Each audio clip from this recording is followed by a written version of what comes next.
the first human being who formulated the tactics of subversion was a Chinese philosopher by the name of Sun Tzu. And he said, after long meditation, that to implement state policy in a warlike manner, it's the most counterproductive, barbaric, and inefficient to fight on a battlefield. You know that war is continuation of state policy, right? So if you want successfully to implement your state policy and you start fighting, this is the most idiotic way to do it. The highest art of warfare is not to fight at all, but to subvert anything of value in the country of your enemy, until such time that the perception of reality of your enemy is screwed up to such an extent that he does not perceive you as an enemy, and that your system, your civilization, and your ambitions look to your enemy as an alternative, if not desirable, then at least feasible. Better red than dead. That's the ultimate purpose, the final stage of subversion, after which you can simply take your enemy without a single shot being fired, if the subversion is successful. This is basically what subversion is. What subversion is, basically, it consists of 4 periods, time-wise. If we start from here and go this way, time, right? This is the beginning point. The first stage of subversion is the process which is called, basically, demoralization. It says for itself what it is. It takes from, say, 15 to 20 years to demoralize a society. Why 15 or 20 years? This is the time sufficient to educate one generation of students or children. One generation, one lifetime span of a person, a human being, which is dedicated to study, to shaping up the outlook, ideology, personality. No more, no less. Usually it takes from 15 to 20 years. What it includes? It includes influencing, or by various methods, infiltration, propaganda methods, direct contacts, doesn't really matter. I will describe them later. Of various areas where public opinion is formulated or shaped. Religion, educational system, social life, administration, law enforcement system.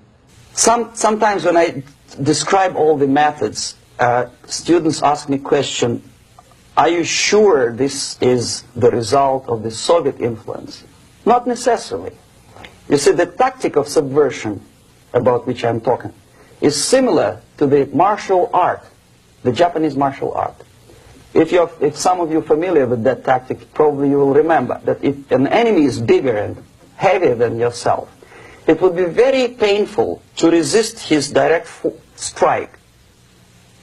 If a heavier person wants to strike me in the face, it would be very naive and counterproductive to stop his blow. The Chinese and Japanese judo art tells us what to do. First to avoid the strike, then to grab the fist and continue his movement in the direction where it was before, right? Until the enemy crashes in the wall. You see? So, what happens here? The target country obviously does something wrong. If it's a free democratic society, there are many different movements within the society. There obviously, in every society, there are people who are against this society. They may be simple criminals, ideologically in disagreement with the state policy, conscientious enemies, simply psychotic personalities who are against anything. Right? And finally, there are a small group of agents of a foreign nation, bought, subverted, recruited. Right? The moment all these movements will be directed in one direction, right? This is the time to catch that movement and to continue it until the movement forces the whole society into collapse, into crisis, right? So that's exactly the martial art tactic. We don't stop an enemy. We let him go. We help him to go in the direction we want them to go. Okay? These are the areas of application of subversion. What it means exactly?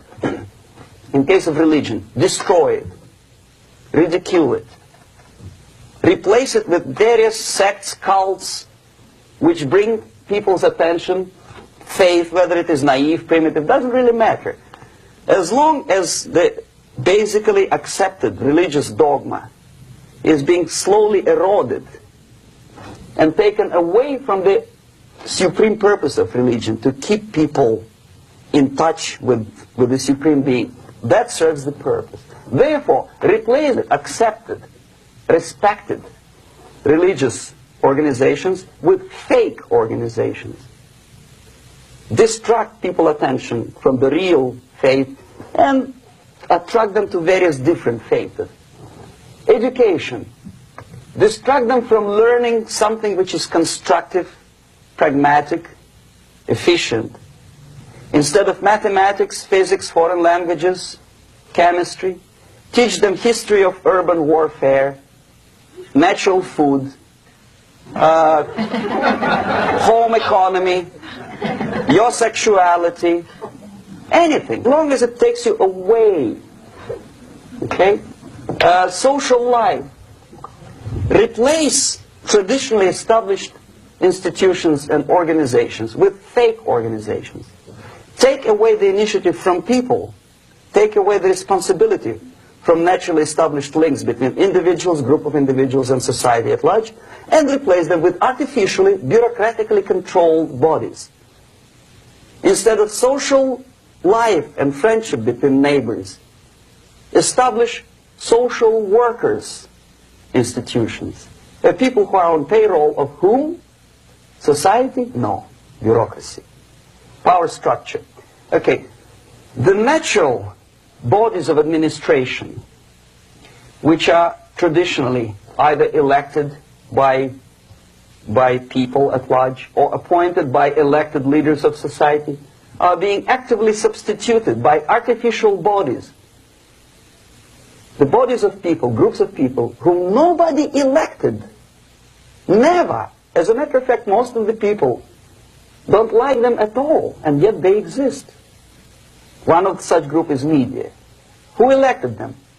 How come they have so much power? Almost monopolistic power on your mind. They can rape your mind. But who elected them? How come they have a nerve to decide what is good and what is bad for the elected by you, president, and his administration? Who the hell are they? Power structure slowly is eroded by the bodies and groups of people who do not have neither qualification nor the will of people to keep them in power, and yet they do have power. The next step is destabilization.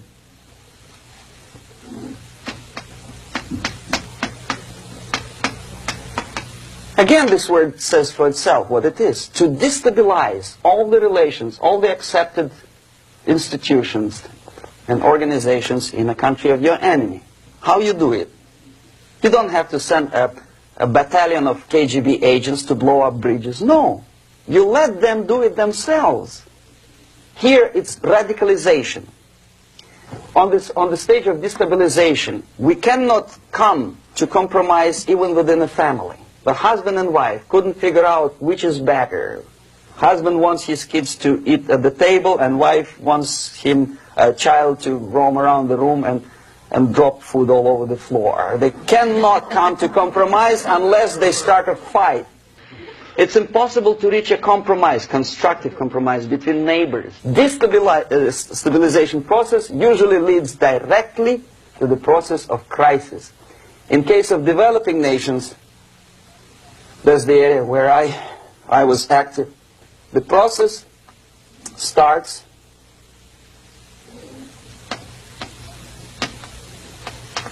when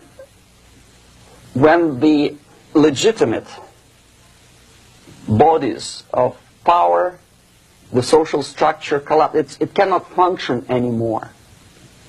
So instead, we have artificial body injected into society, such as non-elected committees. You remember I was talking about them here. Social workers who are not elected by people, media who are self-appointed rulers of your opinion, some strange groups which claim that they know how to lead society forward. They don't usually. All they care is how to collect donations and sell their own concocted ideology, mixture of religion and ideology. Here, we have all this artificial body claiming power. If the power is denied to them, they take it by force. In case of Iran, for example, all of a sudden we have revolutionary committees. What kind of revolution? There was no revolution yet, and yet they had the committees. They were taking power of judgment. They had the power of execution, they had the power of legislation, and they had the power of judicial. All of them combined in one person, who is half-baked intellectual, sometimes graduated from Harvard University or Berkeley. He comes back to his country and he thinks that he knows the answer to all the social, economical problems. Okay? Crisis is when society cannot function any more productively. It collapses, obviously. That's the word for crisis. Could be stopped right here, both as an expert and as an import. And that takes one step, one very important thing to do. You don't have to expel all the KGB agents from Washington, D.C. The most difficult and at the same time the simplest answer to the subversion is to start it here and even before, by bringing back the society to religion, something that you cannot touch and eat and put on yourself, but something that rules society and makes it move and preserve it. So the answer to ideological subversion, strangely enough, is very simple. You don't have to shoot people, you don't have to aim missiles and Pershings and cruise missiles at Andropov's headquarters. You simply have to have faith and prevent subversion.